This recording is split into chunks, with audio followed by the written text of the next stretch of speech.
राजकुमारी ने ऐसी क्या शर्त रखी थी जिसे ना बताने पर राजकुमारों के सिर कटवा दिए जाते थे, और क्या छिपा था गुल और सरोवर के पीछे का रहस्य? आइए जानते हैं इस कहानी के माध्यम से। एक समय की बात है कि नदी किनारे एक पेड़ पर एक तोते और मैना का जोड़ा रहता था। तोता अपनी पत्नी मैना से बहुत प्रेम करता था और उसकी हर इच्छा पूरी करने का प्रयास करता था। तोता शांत और सीधा साधा स्वभाव का था, जबकि मैना बहुत ही चालाक थी। एक दिन मैना ने तोते से कहा, हे स्वामी, प्रतिदिन एक जैसा भोजन खाते खाते मेरा मन ऊब गया है। आज आप कुछ स्वादिष्ट और अच्छा भोजन लाएं। पत्नी की बात मानकर तोता भोजन की तलाश में जंगल की ओर निकल पड़ा। बहुत समय तक खोजने के बाद भी उसे कुछ विशेष नहीं मिला। थक कर वह तालाब के किनारे बैठ गया और सोचने लगा कि आखिर अपनी पत्नी के लिए क्या लेकर जाए। तभी वहाँ एक कौवा उड़कर आया। उसने उदास बैठे तोते को देखा और पूछा, मित्र, तुम इतने उदास क्यों बैठे हो? तोते ने सारी बात कौवे को बताई। उसकी बात सुनकर कौवा अपने घर गया और वहाँ से अनाज और दाने लाकर तोते को दिए। कौवे ने कहा, मित्र, ये अनाज और दाने बहुत अच्छे और स्वादिष्ट हैं, इन्हें अपनी पत्नी को दे दो। ये सुनकर तोता बहुत प्रसन्न हुआ और बोला, मित्र, मैं तुम्हारा यह उपकार कभी नहीं भूलूंगा। तोता अनाज और दाने लेकर अपने घर लौटने लगा। रास्ते में उसने झाड़ियों से कुछ आवाज सुनी। पास जाकर देखा तो वह चौंक गया। उसकी पत्नी मैना किसी दूसरे तोते से हंस हंस कर बातें कर रही थी। तोता चुपचाप घर लौट आया। जब मैना वापस आई तो तोते ने पूछा, तुम कहाँ गई थी? मैं कब से तुम्हारी प्रतीक्षा कर रहा हूँ। मैना बोली, स्वामी, मैं अपनी एक सहेली से मिलने गई थी। तोता बहुत दुखी हुआ, लेकिन मैना को इसकी परवाह न थी।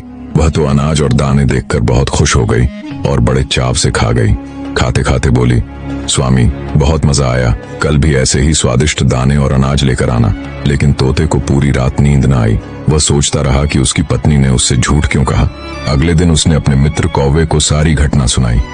कौवा बोला, मित्र, क्या जमाना आ गया है। मैं सोचता था कि केवल मनुष्य ही अपने स्वार्थ के लिए धोखा देते हैं, पर अब तो लगता है कि अब कोई भी भरोसे के योग्य नहीं रहा। तोते ने कहा, मित्र, धोखा कैसा? मैं समझा नहीं। तब कौवा बोला, तुम बहुत भोले हो। आओ, मैं तुम्हें एक मनुष्य की कहानी सुनाता हूँ, जिससे तुम्हें समझ आएगा कि किस तरह स्वार्थ चरित्र और विश्वास को नष्ट कर देता है। लेकिन ध्यान रखना, इस कहानी को अंत तक सुनना। तोते ने हामी भरी और कौवे ने कहानी सुनाना शुरू किया। बहुत समय पहले की बात है। पहाड़ों के पर एक राज्य बसा हुआ था। उस नगर में एक दयावान राजा रहते थे। उनकी 2 रानियां थीं और राजा दोनों से बहुत प्रेम करते थे, पर उन दोनों में से किसी ने उसे संतान का कोई सुख नहीं दिया था। एक बार राजा ने महल में भव्य नृत्य समारोह का आयोजन किया, जिसमें आसपास के गांवों की कन्याएं भी भाग लेने आईं। शाम का समय था और नृत्य कला का कार्यक्रम शुरू हो चुका था। तभी राजा की नजर अचानक से एक सुंदर स्त्री पर पड़ती है, जिसका नृत्य देखकर राजा उस पर मोहित हो जाता है। फिर अगले दिन राजा मंत्री को कहकर अपने विवाह का प्रस्ताव उस स्त्री के सामने रखवाता है, लेकिन वह स्त्री इस प्रस्ताव को सुनकर आश्चर्यचकित हो जाती है। वह मंत्री से कहती है, मुझे कुछ समय दीजिए, मैं सोचकर बताऊंगी। फिर अगले दिन वह स्त्री पत्र पर हाँ लिखकर राजा के पास भिजवा देती है और कुछ दिनों के बाद ही राजा उस स्त्री से विवाह कर लेता है। इस तरह अब राजा की 3 रानियां हो जाती हैं। कुछ सालों बाद उस रानी के 3 पुत्र होते हैं। राजा 3 पुत्र पाकर बहुत खुश था। धीरे धीरे समय बीतता गया और राजा के तीनों पुत्र बड़े हो गए। राजा महाराजाओं को जंगल में शिकार खेलने का शौक हुआ करता था। तो एक दिन राजा का बड़ा बेटा अपने घोड़े पर सवार होकर जंगल में शिकार करने के लिए गया। जंगल में शिकार करते करते पूरा दिन बीत गया, परंतु उसके हाथ एक भी शिकार नहीं लगा। थक हार कर वह घर लौटने लगा, लेकिन तभी अचानक घने जंगल से एक पागल सा दिखने वाला आदमी बाहर आया। उसने बहुत अजीब से फटे पुराने कपड़े पहन रखे थे और उसका व्यवहार भी असामान्य लग रहा था। वह भोजन की तलाश में इधर उधर भटक रहा था। उसके कंधे पर एक तोता बैठा हुआ था। उस व्यक्ति और तोते के बीच बहुत गहरी दोस्ती थी, क्योंकि वही तोता अब उसका एकमात्र सहारा था। राजकुमार उस पागल से दिखने वाले व्यक्ति के पास गया और उससे बोला, आप कौन हैं और इस जंगल में क्यों भटक रहे हैं? लेकिन वह पागल व्यक्ति कुछ नहीं बोला, क्योंकि वह बहुत भूखा था और भोजन की तलाश में था। इतने में राजकुमार ने अपने थैले से कुछ लड्डू निकालकर उसे दे दिए। पागल व्यक्ति लड्डू देखते ही लपक कर खाने लगा। इतने में राजकुमार ने फिर पूछा, आखिर तुम कौन हो? इस घने जंगल में अकेले क्यों भटक रहे हो? तुम्हारा परिवार कहाँ है? ये सुनते ही उस पागल व्यक्ति के हाथ से लड्डू गिर गया और उसकी आंखों से आंसू बह निकले। वह फूट फूट कर रोने लगा। ये देखकर राजकुमार हैरान हुआ और पूछा, तुम रो क्यों रहे हो? तब उस पागल व्यक्ति के कंधे पर बैठे तोते ने कहा, मेरे मालिक अपने बेटे के कारण इस हालत में जंगल में भटक रहे हैं। राजकुमार ने आश्चर्य से पूछा, ऐसा इनके साथ क्या हुआ था? तोता बोला, पास के नगर में एक बहुत सुंदर राजकुमारी रहती है जिसका पिता एक राजा है। वह अपनी बेटी का विवाह करना चाहता था और लड़की भी विवाह को तैयार थी, लेकिन उस लड़की की एक शर्त थी, वह उसी इंसान से विवाह करेगी जो उसके एक प्रश्न का सही उत्तर देगा, और यदि उत्तर न दे पाया तो उसका सिर कटवा दिया जाएगा। मेरे मालिक का एक पुत्र था जो उस राजकुमारी से विवाह करना चाहता था, लेकिन राजकुमारी के प्रश्न का उत्तर न दे पाने के कारण उसका सिर काट दिया गया। इसी सदमे से मेरे मालिक ने अपना मानसिक संतुलन खो दिया और इस हाल में आ गए। इतना तोते के बोलते ही वह पागल व्यक्ति वहां से चला गया। ये सारी बात सुनकर राजकुमार के दिल और दिमाग में उस राजकुमारी की बात गहराई से बैठ गई। महल की ओर लौटते समय भी पूरे रास्ते वही राजकुमारी उसके ख्यालों में घूमती रही। घर पहुंचकर रात में वह आराम से लेट तो गया, लेकिन सुबह उठने पर भी उसके मन में सिर्फ उसी राजकुमारी के विचार चल रहे थे। अंततः उससे रहा नहीं गया और वह घोड़ा निकालकर उस राजकुमारी के महल की ओर चल पड़ा। राजकुमार को बाहर जाता देख उसके माता पिता ने पूछा, बेटा कहाँ जा रहे हो? तब बड़ा राजकुमार कहता है कि हमारे पड़ोसी नगर में एक राजकुमारी रहती है और वह विवाह करना चाहती है, परंतु उस राजकुमारी का यह कहना है कि उसका एक प्रश्न है और जो कोई उसके प्रश्न का उत्तर दे देगा वह उससे विवाह कर लेगी, और जो उसके प्रश्न का उत्तर नहीं दे पाएगा उसका सिर कटवा दिया जाएगा। अब तक उसके चक्कर में कई लोग मारे जा चुके हैं। यह सुनकर राजकुमार के माता पिता ने उसे बहुत रोकने की कोशिश की, परंतु राजकुमार ने उनकी एक भी नहीं सुनी और राजकुमारी के महल की ओर निकल पड़ा। राजकुमारी के महल पर पहुंचते ही उसने राजकुमारी को देखा। वह अत्यंत सुंदरी थी। राजकुमार उसके रूप को देखता ही रह गया। राजकुमार ने राजकुमारी के पास अपने आने का कारण बताते हुए उससे विवाह का प्रस्ताव रख दिया। तो राजकुमारी कहने लगी कि मैं आपसे विवाह करने के लिए तैयार हूँ, परंतु आपको मेरे एक प्रश्न का उत्तर देना पड़ेगा, तभी मैं आपसे विवाह कर पाऊंगी, और यदि आप मेरे प्रश्न का उत्तर नहीं दे पाए तो आपका सिर कटवा दिया जाएगा।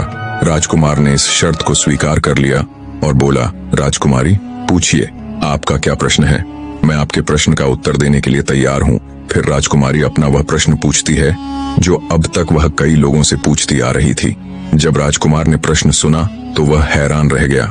उसे कोई उत्तर नहीं सूझा, और जब वह उत्तर नहीं दे पाया तो राजकुमार का सिर कटवा दिया गया। दोस्तों, आखिर ऐसा कौन सा प्रश्न था जो राजकुमारी पूछती थी, लेकिन कोई भी उसके प्रश्न का जवाब नहीं दे पाता था?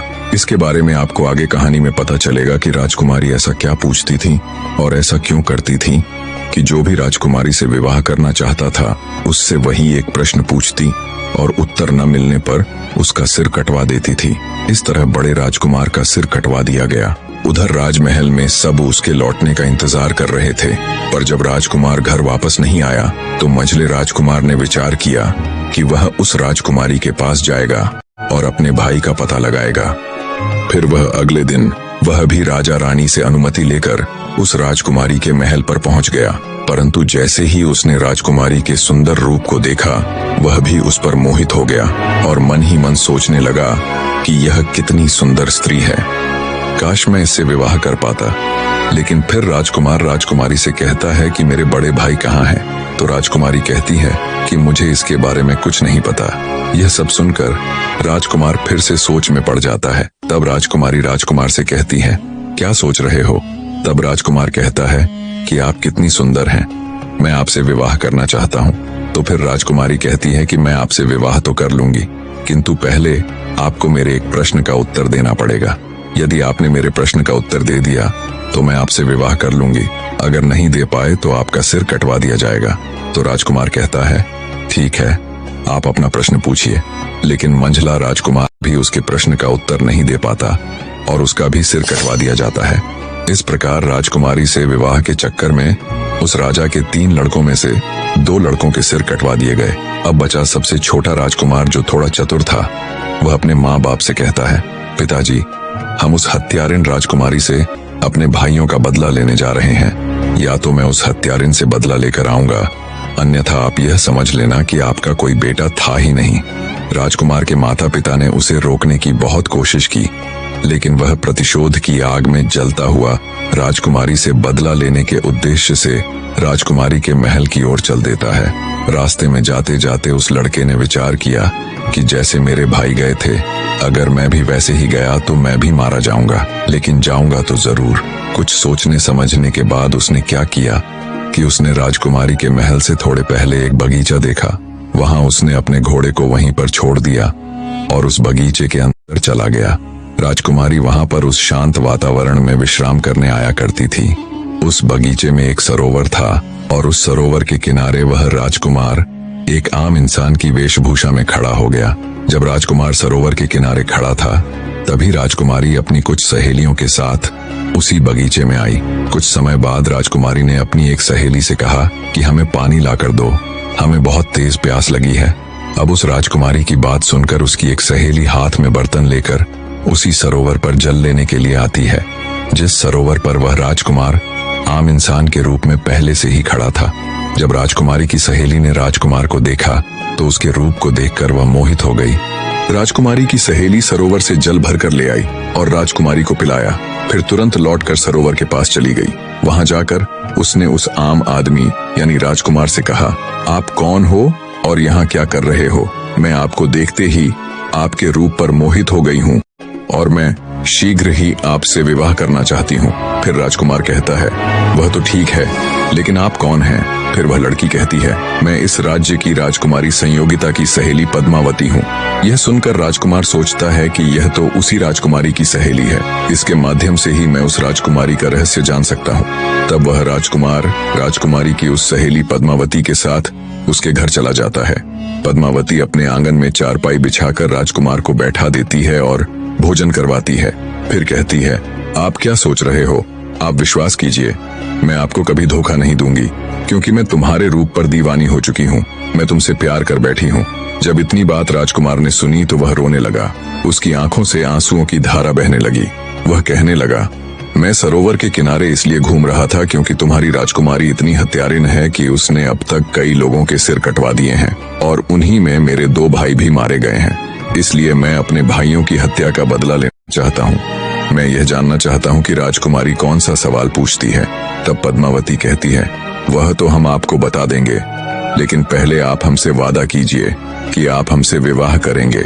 राजकुमार उसकी बात मान लेता है।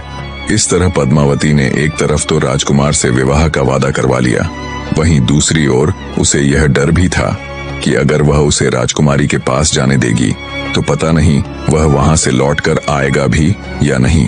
फिर राजकुमार पद्मावती से कहता है, मैं तुमसे विवाह अवश्य करूंगा, लेकिन राजकुमारी से अपने भाइयों का बदला लेने के बाद। जब राजकुमार ने पद्मावती से इतना कहा तो पद्मावती को राजकुमार पर विश्वास हो गया। फिर पद्मावती ने राजकुमार को राजकुमारी के बारे में बताना शुरू किया।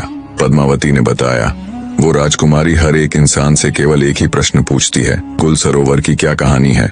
तब राजकुमार ने पद्मावती से कहा, अगर तुम्हें प्रश्न पता है तो इसका उत्तर भी अवश्य पता होगा, आप हमें इसका उत्तर बता दीजिए। लेकिन पद्मावती तुरंत हाथ जोड़कर बोली, अगर मुझे उत्तर मालूम होता तो मैं आपको जरूर बताती।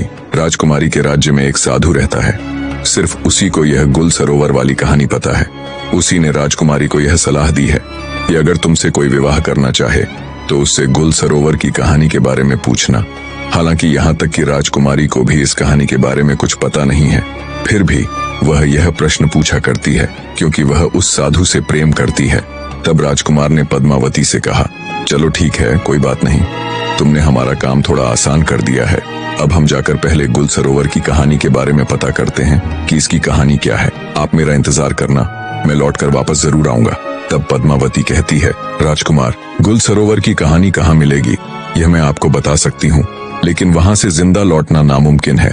आप वहाँ से जिंदा नहीं लौट पाओगे। राजकुमार बोला, क्यों नहीं लौट पाऊंगा?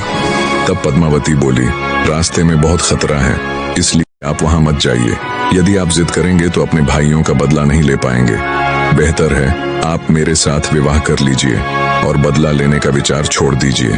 राजकुमार ने दृढ़ स्वर में कहा, चाहे रास्ते में कितनी भी कठिनाई क्यों न हो, मैं अवश्य जाऊंगा और अपने भाइयों का बदला लेकर ही लौटूंगा।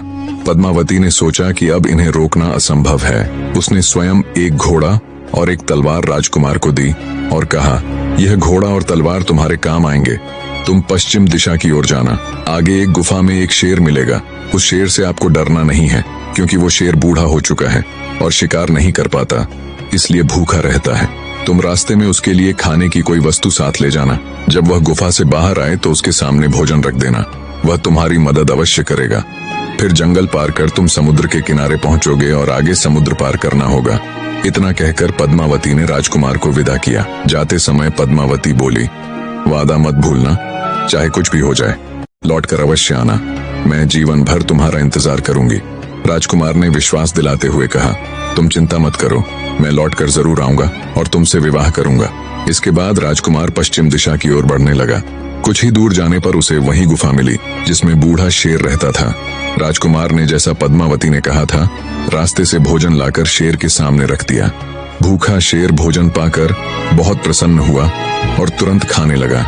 अब संध्या हो चुकी थी, हल्की ठंड बढ़ रही थी और अंधेरा छा रहा था।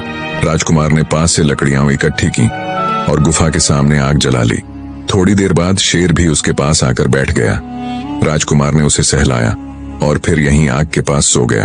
फिर अगली सुबह होते ही राजकुमार उस बूढ़े शेर के साथ जंगल में पश्चिम दिशा की ओर आगे बढ़ने लगा। चलते चलते राजकुमार को कई मुसीबतों का सामना करना पड़ा। अनेक जंगली जानवर उसके सामने आए, लेकिन बूढ़े शेर की दहाड़ सुनकर सभी डरकर भाग गए। इस तरह वह शेर राजकुमार के साथ चलते चलते समुद्र के किनारे पहुंच गया। समुद्र किनारे पहुंचते ही वह बूढ़ा शेर वापस चला गया।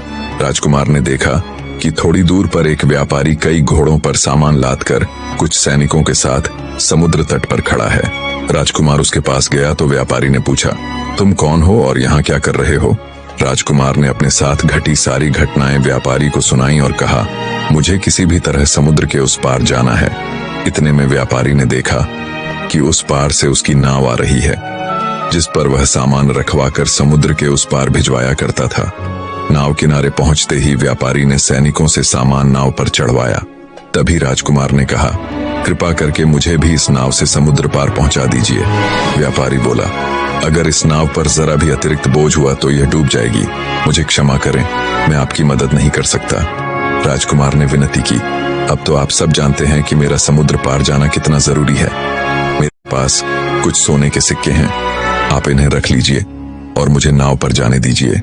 व्यापारी बहुत लालची था। उसने राजकुमार के सोने के सिक्के और उसकी चैन ले ली और सैनिकों से कुछ सामान उतरवाकर राजकुमार को नाव पर चढ़ने की अनुमति दे दी। इस तरह राजकुमार नाव पर बैठकर समुद्र पार गुलसरोवर की खोज में निकल पड़ा। ठीक 10 दिन बाद राजकुमार समुद्र पार एक नगर में पहुंचा और गुलसरोवर की तलाश में इधर उधर भटकने लगा। भटकते भटकते वह एक राज्य में पहुंचा। उस राज्य के राजा का नाम सरोवर था। राजकुमार चलते चलते महल के द्वार पर पहुंच गया और उसने देखा कि वहां प्रतिदिन नृत्य और संगीत का आयोजन होता था। बड़ी सभा सजती, संगीत बजता और चारों ओर उत्सव का माहौल रहता। राजकुमार भी आम लोगों के बीच जाकर चुपचाप बैठ जाता और शाम होते ही लौट आता। यह सिलसिला 3-4 दिन तक चलता रहा। एक दिन राजा की नजर उस पर पड़ी। सभा समाप्त होने पर राजा ने उसे बुलवाया और कहा, मैंने देखा है कि आप कई दिनों से रोज यहाँ आते हैं, लेकिन न तो किसी से बोलते हैं और न ही कुछ कहते हैं। आप इस राज्य के नहीं लगते, क्योंकि पहले कभी यहाँ दिखाई भी नहीं दिए। बताइए आप कौन हैं और क्या चाहते हैं?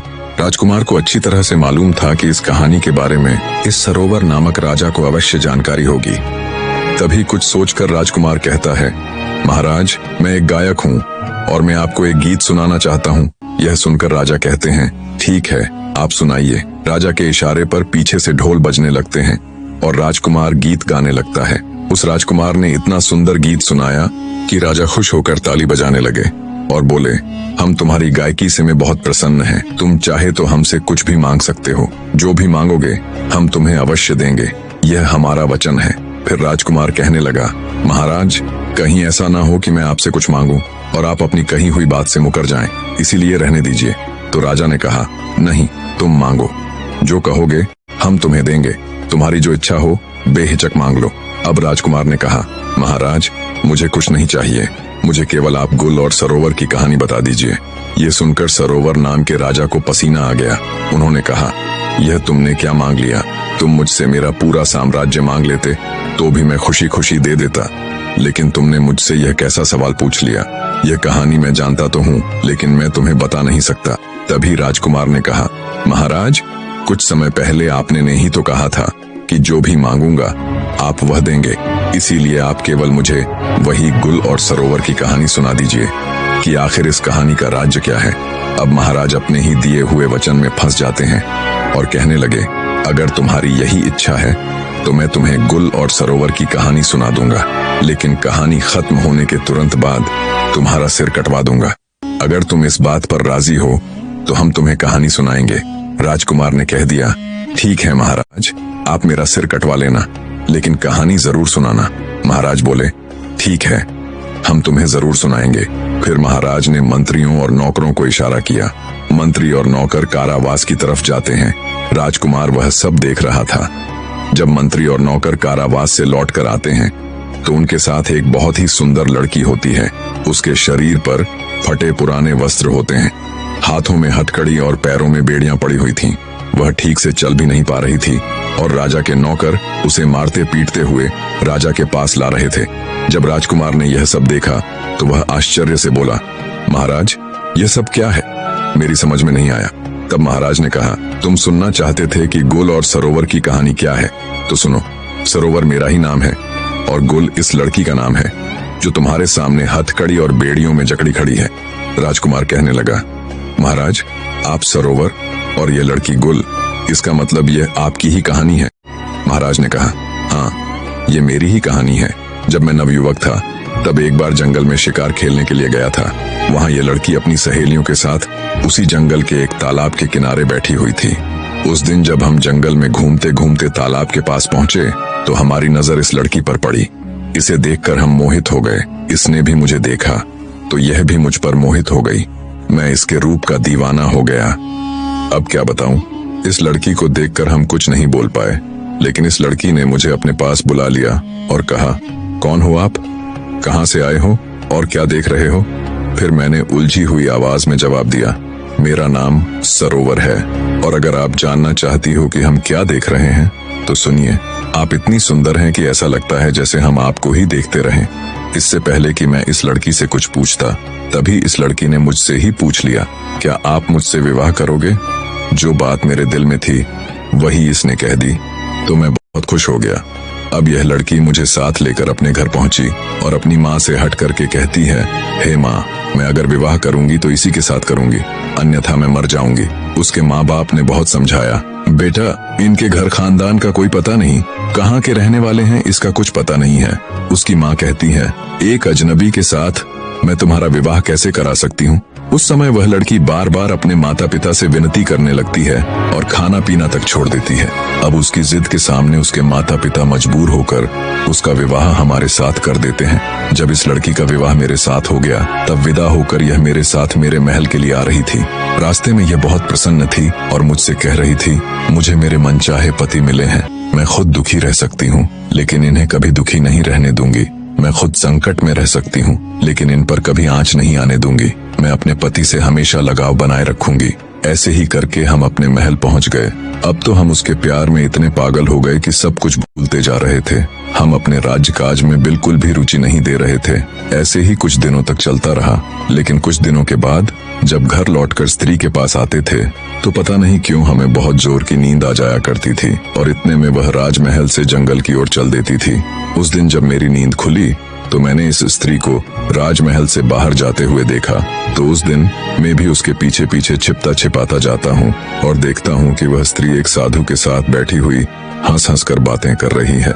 इतना सब कुछ देखते ही मैं सोचने लगा कि पता नहीं यह उसका रोज का काम है या सिर्फ आज का। उसके बाद मैं चुपचाप वहां से वापस राजमहल में लौट आया।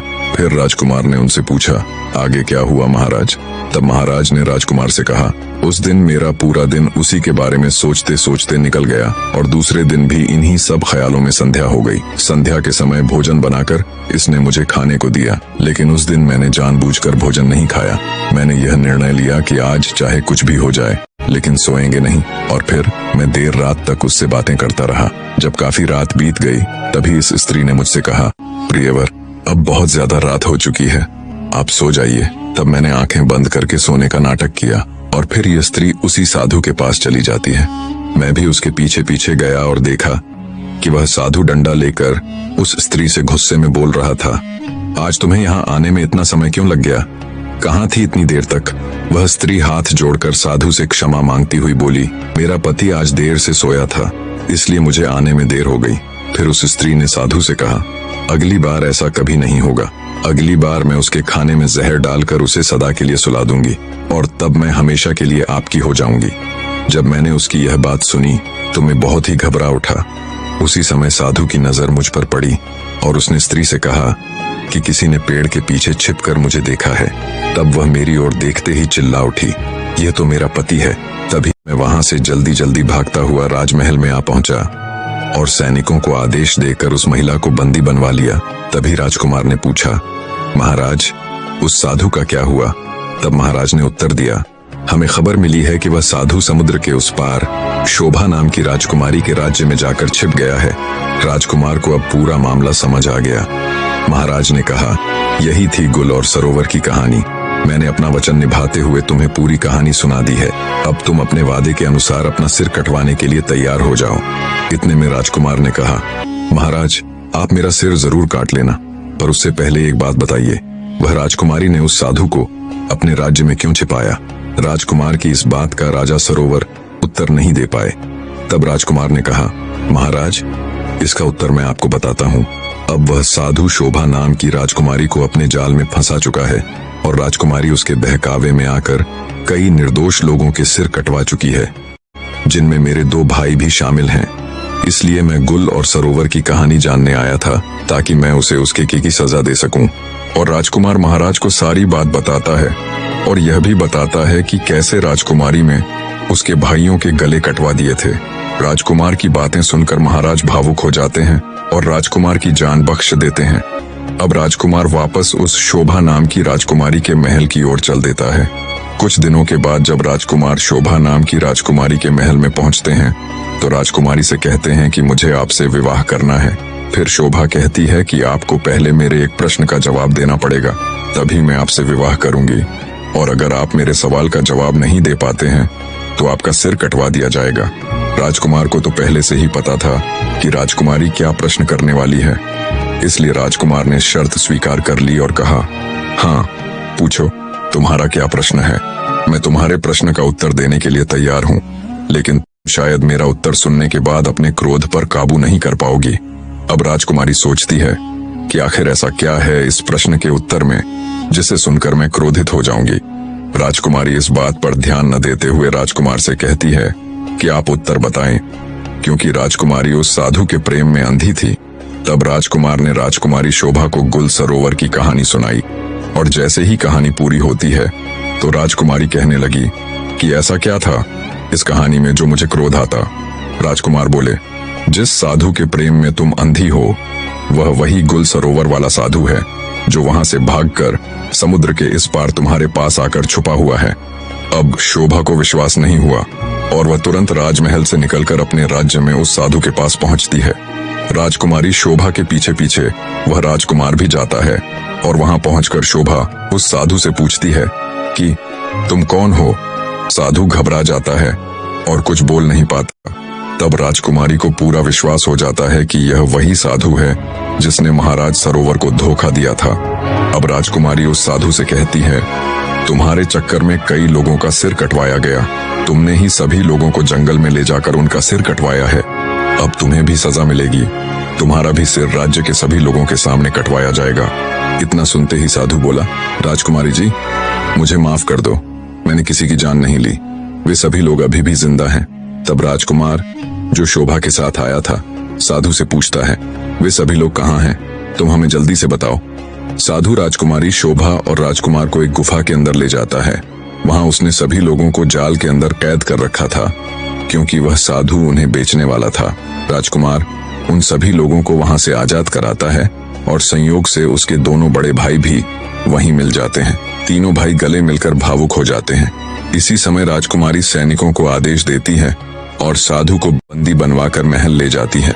वहां वह साधु को हमेशा के लिए कारागार में डाल देती है और राजकुमार भी अपने भाइयों के साथ महल में पहुंचता है। उसे देखकर उसके माता पिता बहुत प्रसन्न होते हैं और अगले ही दिन वह शोभा की सहेली यानी पद्मावती को अपने महल में बुला लेता है और कुछ दिनों बाद वह पद्मावती से विवाह कर लेता है। कहानी के अंत में कौवा तोते से कहता है, मित्र, जब किसी मनुष्य या प्राणी को अपना स्वार्थ दिखने लगता है तो वह अपने ही लोगों को बेवकूफ बनाकर अपना फायदा उठाता है और उसके साथ रहने वालों को इसकी भनक तक नहीं लगती। तो दोस्तों, इस कहानी से हमें यह सीख मिलती है कि हमें कभी भी किसी पर आंख मूंद कर भरोसा नहीं करना चाहिए। बिना समझे किसी की बातों में आकर अपने अपनों के साथ विश्वासघात नहीं करना चाहिए और न ही उनकी भावनाओं से खेलना चाहिए। अगर आपको यह कहानी पसंद आई हो तो इसे लाइक और शेयर करें और चैनल को सब्सक्राइब करना न भूलें। तो मिलते हैं अगली नई कहानी के साथ। धन्यवाद।